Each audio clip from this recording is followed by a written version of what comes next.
বাজারে এত এত মাছ থাকার পরেও ইলিশ মাছটাকেই কেন জাতীয় মাছ করা হয়েছে বলুন তো? অন্য যে কোনো মাছকেই তো জাতীয় মাছ করা যেত। এই মাছটা তো খইর ভুসি কিছুই খায় না, তাহলে কেন এই মাছটার এত বেশি দাম? এই ছোট একটা মাছ কিনতে গেলেই গুনতে হয় 15 থেকে 2000 টাকা।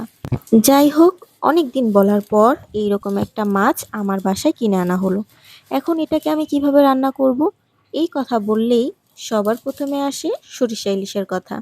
হ্যাঁ, আজকে আমি সরিষা ইলিশ রান্না করব।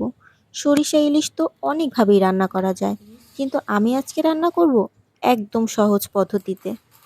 জাতীয় মাছ বলে কথা, অনেকগুলো তরকারি দিয়ে তো আর এই মাছটা রান্না করা যায় না। তাই ভাবলাম সরিষা ইলিশ রান্না করি। আর সরিষা ইলিশ তো সবাই রান্না করতে পারে। আসলে ইলিশ মাছটা এত বেশি মজা যে এই মাছটা যেভাবে রান্না করা হোক না কেন, খেতে কিন্তু অনেক বেশি ভালো লাগে। তাই ভাবলাম আমার ভালো লাগাটাও আমি আপনাদের সাথে শেয়ার করি। আজকে আমি রান্না করছি সরিষা ইলিশ। মাছটা কেটে ধুয়ে পরিষ্কার করে নিয়েছি। এখন আমি এর মধ্যে ব্যবহার করব সরিষা।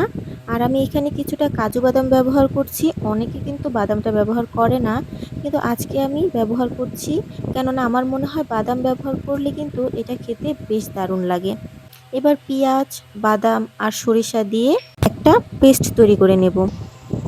এবার ইলিশ মাছগুলোকে এই বাদাম আর সরিষার পেস্ট দিয়ে একটু ভালো করে ম্যারিনেশন করে নেব। আমার মনে হয় ইলিশ মাছ এখানেই অর্ধেক রান্না কমপ্লিট।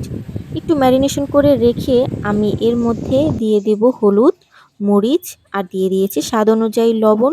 যদিও লবণটা আমার এখানে দিতে একদমই মনে ছিল না, দেন আমি অফ ক্যামেরার মধ্যে কিন্তু লবণটা ব্যবহার করে নিয়েছি। এবারে আমি মাছটা ম্যারিনেশন করে একটু সময় রেখে দেওয়ার পর প্যানে আমি মাছটা রান্না করব, তাতে পর্যাপ্ত তেল দিয়ে সামান্য কালো জিরা দিয়ে দিয়েছি। আসলে কালো জিরাটা ব্যবহার করলে সরিষা ইলিশের একটা অন্যরকম ফ্লেভার আসে। এরপর আমি মাছগুলোকে একটু হালকা ভেজে নিয়েছি। আসলে ইলিশ মাছ তো তেমন একটা ভাজার প্রয়োজন হয় না, একবারের মতন একটু উল্টে নিয়েছি। ভাজা হয়ে গেলে এখন আমি যে পেস্টটা রেডি করে রেখেছিলাম সেই সম্পূর্ণ পেস্টটা দিয়ে দিব।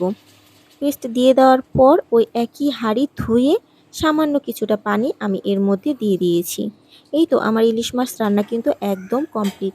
এখন শুধুমাত্র নিজের পছন্দ অনুযায়ী ঘনত্ব হওয়াটা বাকি। নামানোর কিছুক্ষণ আগে আমি 4টা থেকে 5টার কাঁচামরিচ দিয়ে দিয়েছি। আর এখানে কিন্তু চাইলে 2 রকম সরিষা ব্যবহার করা যায়। আমি আজকে শুধু সাদা সরিষাটাই ব্যবহার করেছি। আর আর এইটা হচ্ছে আমার সরিষা ইলিশের ফাইনাল লুক। দেখুন তো কত সুন্দর একটা কালার চলে এসেছে, আর দেখতেও কতটা লোভনীয় মনে হচ্ছে। আর ইলিশ মাছ এমন একটা খাবার যেটা কিনা পানি ভাতের সাথে খেলেও অনেক বেশি ভালো লাগে। কিন্তু আমি কিন্তু আজকে সরিষা ইলিশ পানি ভাতের সাথে খাবো না, পোলাও রান্না করেছিলাম, পোলাওয়ের সাথেই সার্ভ করব। আসলে চাইলে আপনারা কিন্তু এভাবে রান্না করতে পারেন, আর এভাবে রান্না করলে সরিষার তেতো হওয়ার কোনো চান্সই থাকবে না। আজকের মতো আমার ভিডিও এই পর্যন্তই। সবাই ভালো থাকবেন, সুস্থ থাকবেন। আল্লাহ হাফেজ সবাইকে।